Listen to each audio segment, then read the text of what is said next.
Hi YouTube, I just wanted to show you a quick and easy way to lubricate your cottered crank cup and cone bottom bracket without having to remove the cottered crank, which is kind of difficult.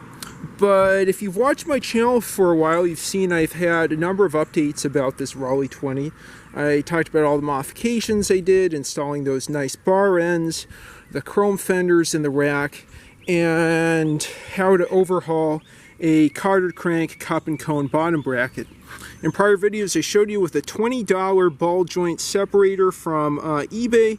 You can pop out your cotter pins on both sides and pretty easily remove your cottered crank and have access to the drive side and non-drive side cups, as well as the lock rings and so on.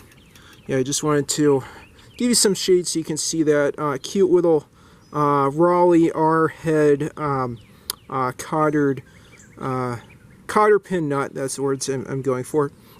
You can try and replace the bottom bracket in these Raleigh 20s, as well as similar Raleigh 3 speeds, with a more standard cup and cone bottom bracket, but it's more challenging than you think because the length of the shell on these things is different from a standard bottom bracket. I forget if it's like 73 millimeters instead of 68 or something. And in addition to that, the cups are 26 TPI, was it CEI British Standard threading, as opposed to the rest of the universe is 24 TPI.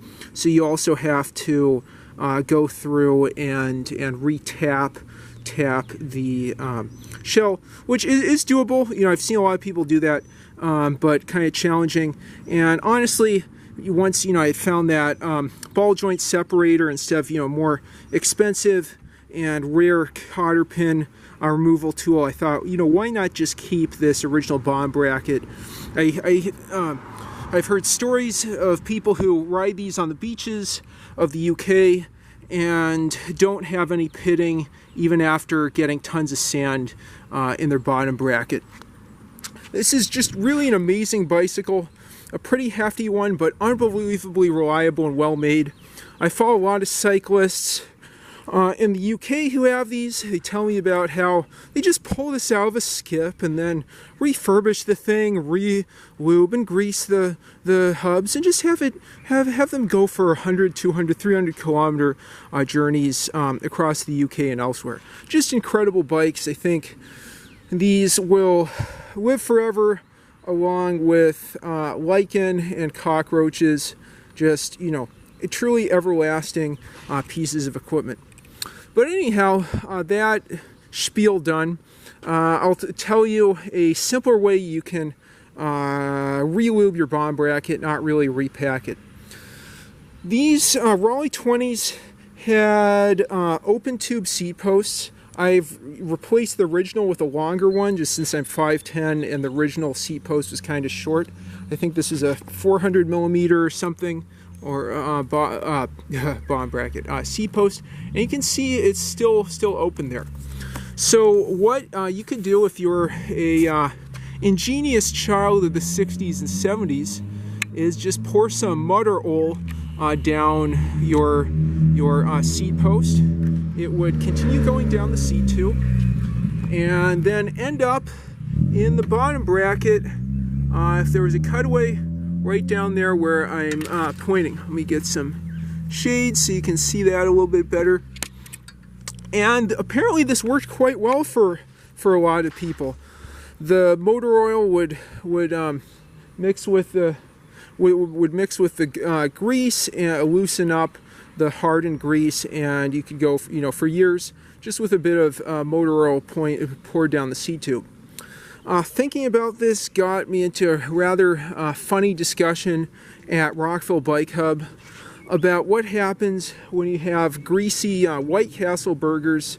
This is the DMV, so Little Tavern was the equivalent. I wouldn't have gone to one. I was born in the mid 1994, so that was definitely before my time. But you imagine with a burger that greasy, the grease simply goes right through you. It'd come out presumably on your seat and would funnel down the seat post, and you could use that, you know, bio grease just to lube up your bottom bracket. Alternatively, say you're a multinational corporation that we'll call them Procter & Gamble to be anonymous. I'm not, you know, saying anything, trying to be like positive or negative or even neutral about them. I'm familiar with Procter & Gamble, having grown up in Cincinnati. And you create a fat substitute, and you call this Olestra. The problem is when you have some Olestra potato chips for your lunch while riding, your body won't metabolize that fat substitute too well.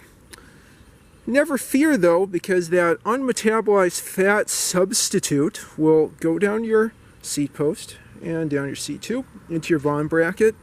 And thanks to those Olestra potato chips, you too can lube up the bottom bracket of your cart or crank bike all by yourself. And it's like I always say, be a self-made success.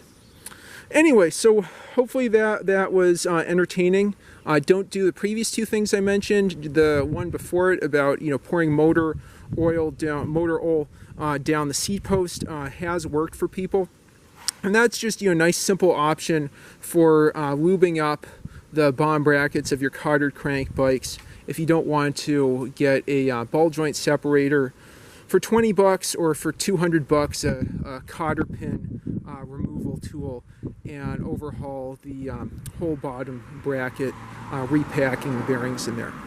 Okay, so I hope that was funny, entertaining, and informative about another way you can keep these wonderful, reliable European cottered crank bikes going for millennia to come. If you have any questions, comments, suggestions, complaints about the video, feel free to leave them in the comments down below. And if you like what you see, please like and subscribe as always. Thanks so much for watching, and have a good one.